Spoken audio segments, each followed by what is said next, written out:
I was fortunate enough to come to a very large immigrant family. We were Italian people, and I had 7 brothers and 2 sisters, and my brothers were all athletes. So we were always into sports. I mean, we had a barn out back when we first moved to Staten Island. We had a gym out there. It actually had a ring in it, and we had a setup with weights that were made from old railroad crossings and old pieces of scrap metal.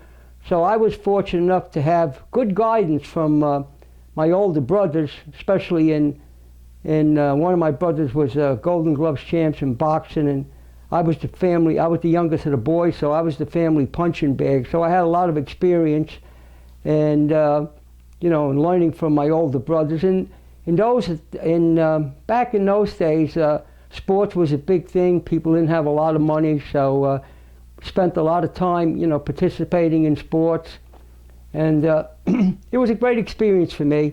Then, when I was about 16, I got into weightlifting myself, and I started to train very, very diligently. I was very conscientious about training. I trained very, very consistently, and there was magazines out in those days called Strength and Health.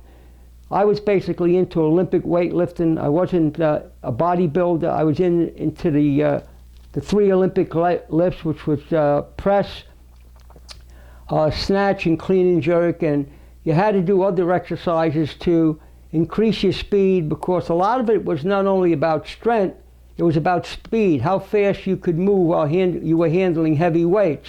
So I worked on speed.